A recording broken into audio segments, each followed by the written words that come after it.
So let's dive into some of these numbers then. So specifically, you mentioned in March 2025, revenue missed forecast by 0.79%, so not a huge deal, but it is under. Exceeded forecast by 4.59%, and contribution margin exceeded forecast by beat contribution margin by 12%. Now I'm going to explain how that's possible. Because right now you're doing the math in your head. You're like, wait a second, how could you miss on revenue, be over on spend, and ahead on contribution margin? This episode of the e-commerce playbook is brought to you by Mercury. Here at Common Thread Collective, we know that cash flow is everything, especially right now. That's why we always recommend that our clients use Mercury to manage their banking, capital, and cards all from one place. Mercury lets you receive funds, generate invoices, and send free international and domestic wires in US dollars. Mercury also gives you instant access to virtual credit cards and 1.5% cash back across all your spend. Plus, if you need inventory or advertising, try Mercury's founder-friendly capital. Mercury brings all the ways you use money into one product that feels extraordinary to use. Deposit $5,000 or spend $5,000 using your Mercury credit card within your first 90 days to earn $250, or do both for $500 in total rewards. Just go to mercury.com/CTC to give it a try with no minimum deposits. That's mercury.com/CTC. Mercury is a technology company, not a bank. Check show notes for details. Hey folks, welcome to the e-commerce playbook podcast. I'm your host, Richard Gaffin, Director of Digital Product Strategy here at Common Thread Collective. And I'm joined, as I always am, he's wearing his well, is this the New York Yankees or what's the... This is the Costa Mesa Yankees. Costa Mesa Yankees, that's right. Yep. Wearing his Costa Mesa Yankees fit. We've got Taylor Holiday, our CEO here at Common Thread. Taylor, what's going on today, man? Yep, it's game day. So we got the 5 o'clock showdown against the Costa Mesa Padres. So this helps me to have to change one less article of clothing as I make that switch later this afternoon. Now, are you the coach, head coach, assistant? The manager. Oh, the manager, of course, right. Baseball terminology. That's right. And that's all right, cool. Well, let's jump into it today. So I believe last time you and I talked, Taylor, we talked a little bit about our Growth Accelerator program. And one thing that we really love about our Growth Accelerator program is that Joy, who kind of heads up that initiative, releases a report card on how all of his clients are performing across a number of different metrics. And for a number of reasons, I mean, we love that idea. So we're actually producing, I believe this week, a similar thing for CTC's clients to give you guys a sense, particularly of how our clients are kind of performing across the sort of entire index. And I think there's a few things we wanted to call out today, but I think first thing maybe that would make sense is to kind of dig into the actual report card here that we have in front of us, so we can maybe throw a graphic up on the screen. But Taylor, why don't you tell us a little bit about what we're seeing here in March? Okay, so first I want to level set on why we're doing this, and I want to do this through the lens of how should you as a listener evaluate agencies? Okay, this is a topic that there's probably 1,000 podcasts on and blog posts. I know I've written one historically about how David Ogilvy recommends that you do it. Mm-hmm. Here's my problem with every single one of those recommendations. Okay. In every single case, they are entirely qualitative and not quantitative, because there is actually no way to get to the actual quantitative outcomes. The actual thing you care about is, does it work?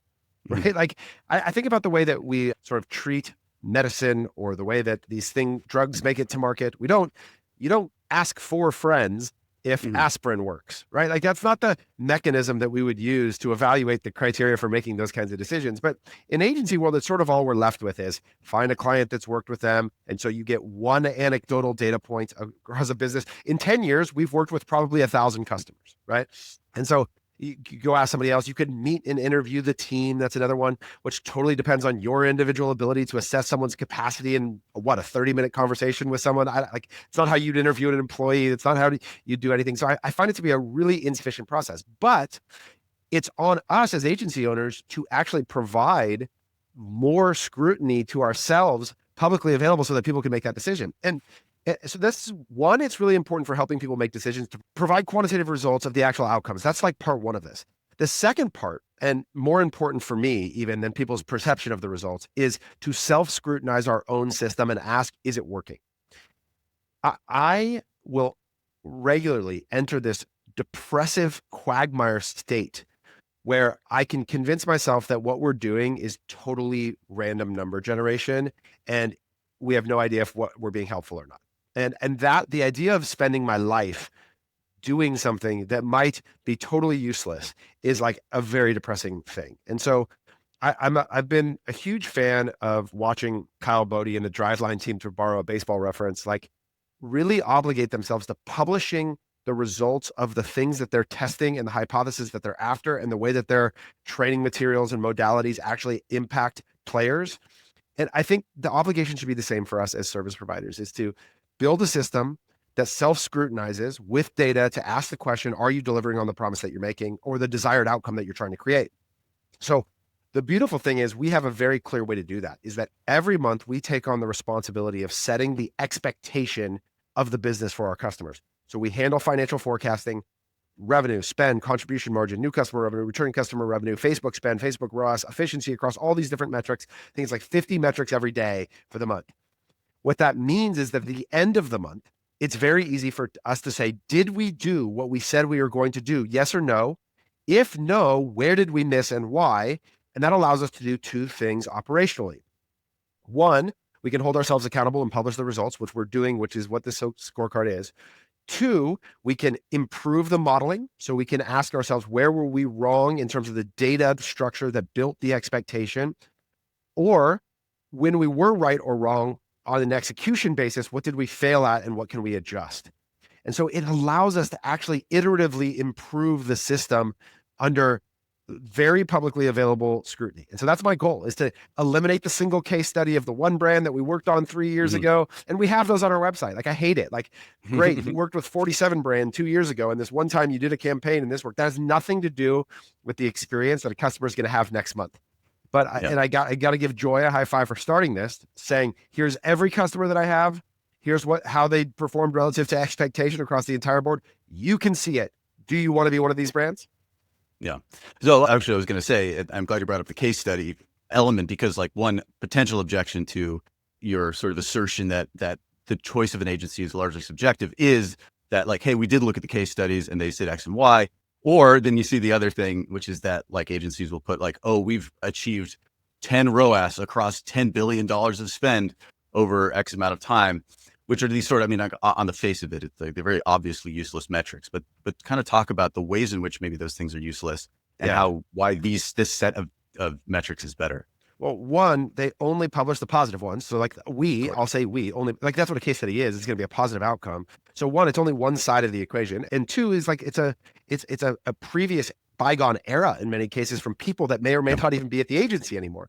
So I think what is much more interesting and what I hope someone actually sees in our data, and even this first scorecard, you're going to see that like we missed revenue. Like, we didn't achieve the revenue outcome, but we were within. Our goal is plus or minus 10% to target. We were about 1% under the revenue expectation and over on spend, but ahead on contribution margin. That's like the TLDR of last month. We'll talk about a little bit about what that means and how that happens in a second. But here's what I hope by publishing the negatives is that we're going to build confidence to you that we measure our results, that we learn from them, and we seek to improve. And that's actually the key, is that you want to be a part of a system that self-scrutinizes and improves. Because every agency has historical wins, historical losses. The question is, are they going to deliver for you a constantly improving service over time? And that's what I'm committed to trying to create. Trusted by more than 200,000 startups, small businesses, and e-commerce companies, plus many of our clients here at CTC, Mercury gives you the ability to manage your banking, capital, and cards all from one place. E-commerce Playbook podcast listeners get $250 by depositing $5,000 or spending $5,000 using the Mercury credit card within your first 90 days, or do both for $500 at mercury.com/CTC. Mercury is a technology company, not a bank. Check show notes for details. Right. Okay. So let's dive into some of these numbers. And so specifically, you mentioned in March 2025, revenue missed forecast by 0.79%. So not a huge deal, but it is under. Exceeded forecast by 4.59%, and contribution margin exceeded forecast by beat contribution margin by 12%. I'm going to explain how that's possible. Because right now you're doing the math in your head. You're like, wait a second, how could you miss on revenue, be over on spend, and ahead on contribution margin? I'm going to explain to you in a second. So what we're doing here is we're saying across all of our customers, we forecasted every single one of them. Where did the aggregate revenue land to expectation? In the future, I'm also hoping to constantly improve this and show you the distribution. So in other words, not just the median or average outcome, but also how did we do across all the customers? And the idea is that hopefully they cluster towards plus or minus 10% of target across the portfolio versus a large bell curve distribution where some were 100% off in either direction and some were right on. We want to cluster them around accuracy because we want to be more accurate across more customers. That's the ambition. So we're going to continue to improve how we analyze this data for ourselves and how we publish it. So that's one thing. Two is that we do this for every individual growth strategist across their individual portfolio. And then we sort of look at how did each of them perform in this exercise of, we like to say that great forecasting is an exercise in execution more than it is in modeling, but it's a collaborative effort. You have to build a good model and then you have to execute to that model. So how did they do? If they were off, why? If they were on target, how did they accomplish it? We have a discussion, qualitative learning from that exercise to try and figure that out. But in this month, revenue was a little soft, spend was a little over, and contribution margin was ahead. And generally speaking, our system is going to drive towards contribution margin as the primary value.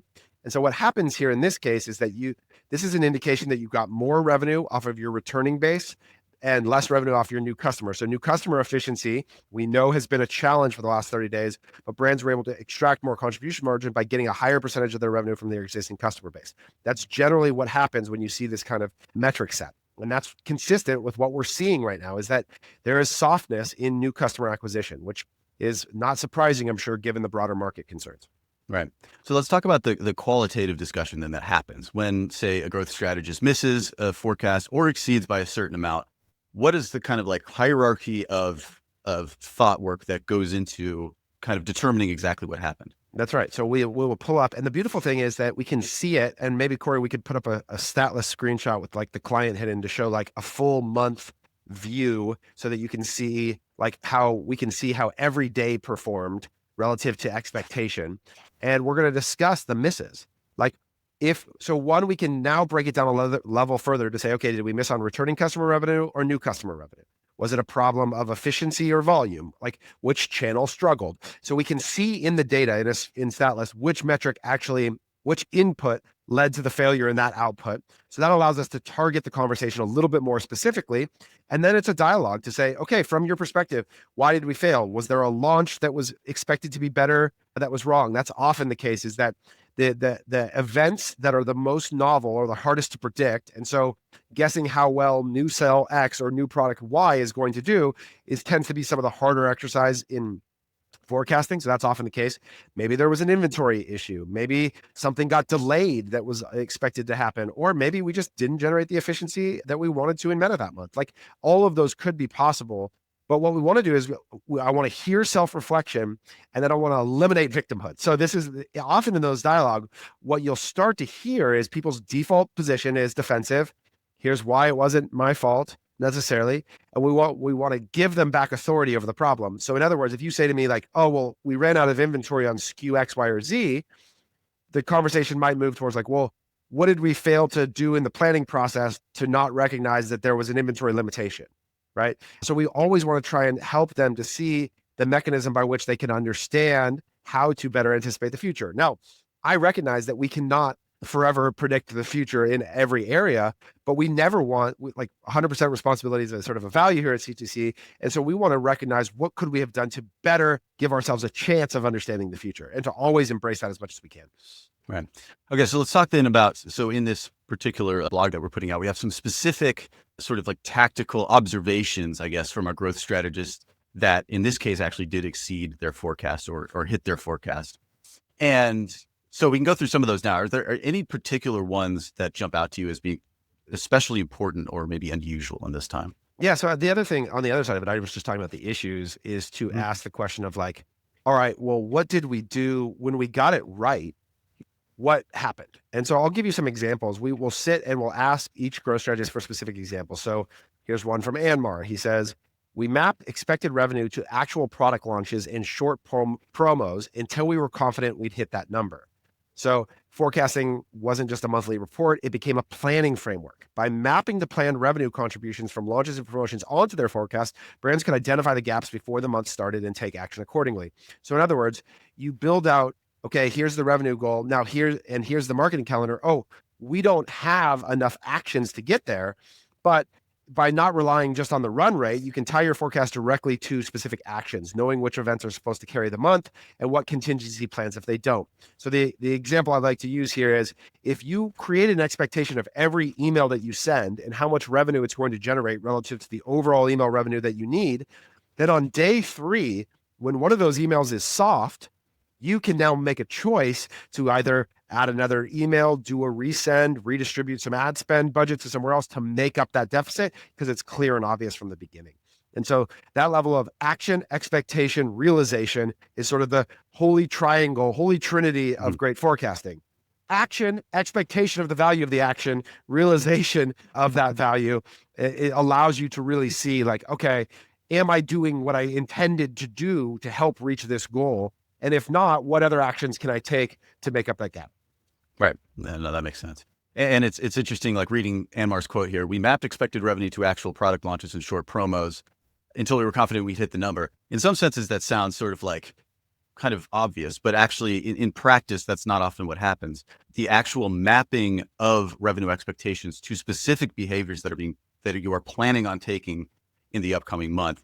So I think, and the takeaway of not relying on run rate is interesting there, like this idea that like there's some expectation, hey, we performed this way last month, we're going to perform something similar this coming month without any actual tie to specific concrete behaviors. Similarly, having additional marketing moments planned helps forecast a bit more bulletproof. So this is a very common strategy, which is like we call it the like reserve marketing moment, which is it's a thing you plan to do if there's a problem. So you plan for failure. This is really important for the trip. If it rains, I have a raincoat kind of vibe, right? Like you want to assume that your plan is subject to volatility, missed expectation. Similarly, like anytime we're halfway through the month, I just sent this email. We have a client right now that's way ahead of contribution margin goal. And so I sent a forward to the growth strategist like, hey, what are we doing to spend that excess contribution margin to bulletproof future revenue? Like, in other words, you don't want to go out and massively over deliver either. We want to deliver the expectation in as many months as possible. And so each of these times there's contingencies relative to the expectation in the event that you fail or don't fail. Yeah. And I think that that's interesting too, to tie that back to what you were saying previously about marketing calendar events being the most difficult to predict, or specifically product launches and maybe a sale or offer that you haven't tried before.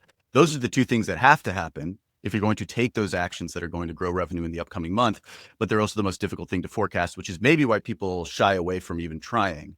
But the idea is they're like, that's right, because you're not exactly sure what you're going to get from those two things, you need to have some sort of backup plan in order to, a backup set of actions to fill the gap that those actions or the failed actions took, right? Yeah, I think you're exactly right. It's so much easier to say if I increase spend X, I'm going to generate revenue Y, at least, and you can apply some sort of degradation to that. But like, it's obvious, but it's a much harder exercise to go, okay, if I come up with this new idea that I've never tried before, what's that going to be worth? And therefore, how much resource should I put against that? But this is where, so we have a part of our modeling exercise that we call the event effect model, where what you're trying to do over time is connect qualitative and quantitative outcomes. So we upload every brand's historical marketing calendar back 2 years, and then we label every event every day. And we notice what happened when there was a product launch, what happened when there was a promotion, what happened when that email was sent, so that you can begin to, at the very least, understand comparatively, when I did something like this in the past, what was the result? And therefore, what's my baseline of expectation that I either amplify or decrease relative to my understanding of this event against that one? So we are working really hard to tie those together for our growth strategists so that they aren't just sort of putting their thumb up into the wind and guessing at the numbers. Yeah. Okay. So let's kind of wrap it up by bringing it back to the report card for a second. So obviously I'll reiterate the numbers: 79% behind on revenue, 4.59% ahead on spend, 11.68% ahead on contribution margin. So the overall picture of this is that it seems like we're doing pretty well, but is there anything else you want to like pick out about like what these numbers mean about how we're performing for Yeah. So the reason you should care about this is because our job is to set expectations and meet expectations. That's every agency's obligation, is to come to you. And here's the thing. We don't get to just write the number in as the goal. Like, you as the brand have to agree. It's your business. It's your goal ultimately. And so our job is to deliver on this mutual expectation. And so we're going to publish. Did we do that? Yes or no? And you have my word that we're just going to publish it. If we miss, we miss. And we'll explain why, and we'll review, and we'll iteratively improve. But go look at this from Global Accelerator. Go look at this from CTC, and then from our scorecard, and then ask yourself, who else is publishing this? And I'll obligate them, ask them, say, hey, last month, how did your brands perform? Can you provide me a report card of your business to add in a quantitative assessment of the business that you're going to choose? And then just know that our system is entirely predicated on the ethos of we're as good as we've ever been and the worst we'll ever be. And so what that means is that whatever this outcome was, whatever the tooling and architect and technology that underpinned it, whatever the service and media buying strategy and whatever, we're going to take it and we're going to continue to improve it over time.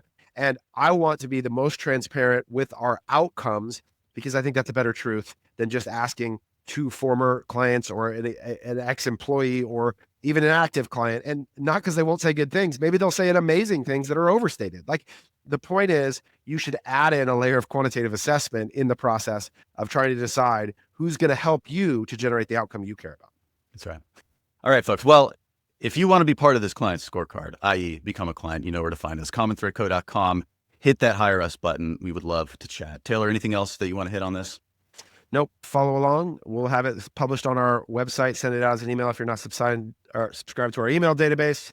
Do that. And of course, subscribe on YouTube and let us know what other data you'd want to see. What do you want us to publish? Like what media spend and efficiency? What other things could we do to help bring transparency to our work? Because it's going to help us improve internally and give you the confidence that you'll have a great partner who works with us.